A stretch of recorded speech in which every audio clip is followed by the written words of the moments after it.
মানিকগঞ্জে শেষ পর্যায়ে রোপা আমন ধান কাটতে ব্যস্ত সময় পার করছেন কৃষকেরা। এ বিষয়ে বিস্তারিত জানাতে হরিরামপুর উপজেলার কৌরি কলেজ গেট মাঠ থেকে সরাসরি যুক্ত হচ্ছেন মানিকগঞ্জ প্রতিনিধি মোহাম্মদ সুজন খন্দকার। সুজন, কিছুক্ষণ আগেও আপনার সাথে যুক্ত ছিলাম, সেখানে ফলন বেশ ভালোই হয়েছে আপনি জানাচ্ছিলেন। একটু কৃষকদের মতামত জানতে চাচ্ছি, তারা কি বলছেন?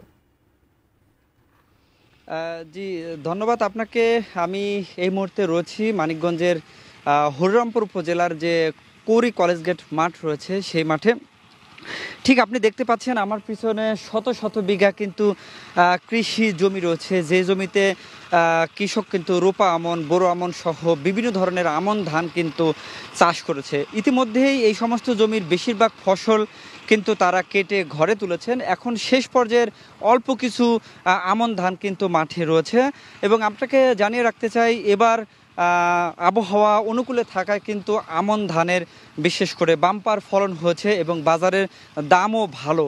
প্রতি মন রূপা আমন কিন্তু বাজারে বিক্রি হচ্ছে, যেটা মোটা আমন সেটা বিক্রি হচ্ছে 1000 থেকে 1200 টাকায়, এবং যেটা চিকন আমন বা সুগন্ধি আমন সেটা বিক্রি হচ্ছে কিন্তু 1200 থেকে 1300 টাকায়। তবে এবার গত কয়েক বছরের তুলনায় এইবার আবহাওয়া ভালো, অর্থাৎ বন্যা না হওয়ার কারণে কিন্তু এবার রূপা আমনে বাম্পার ফলন হয়েছে। আমার সাথে এই মুহূর্তে একজন কৃষক আছে, আমি একটু তার সাথে কথা বলতে চাই।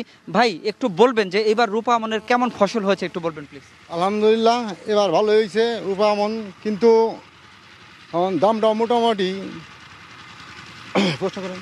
হ্যাঁ, কেমন কেমন দাম পাচ্ছেন আপনারা?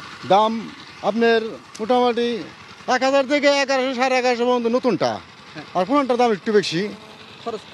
খরচের ভিতরে আপনার এই রূপা আমন মধ্যে আপনার তেমন টাকা খরচ হয় না, কিন্তু লেবার খরচটা অনেক বেশি হয়ে যায়।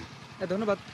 জি, আসলে আপনি শুনছিলেন যে এই আমন জাতীয় যে ফসলগুলো রয়েছে, বিশেষ করে রোপা আমন, বোরো আমন বা ইরো আমন, এই সমস্ত আমন ধান মূলত আবাদ করতে তেমন কিন্তু কোনো কৃষকের খরচ হয় না। তবে তারা অভিযোগ করে বলছেন যে মূলত এবারকার সময়ে কিন্তু কৃষকের যে লেবার খরচ আছে সেই লেবারের দাম বেশি থাকার কারণে তারা কিন্তু এবার লেবার খরচটা বেড়েছে। তারা বলছে যে লেবার খরচটা যদি আরেকটু কম হতো তাহলে কিন্তু তাদের জন্য আরেকটু বেশি লাভ করতে পারতেন।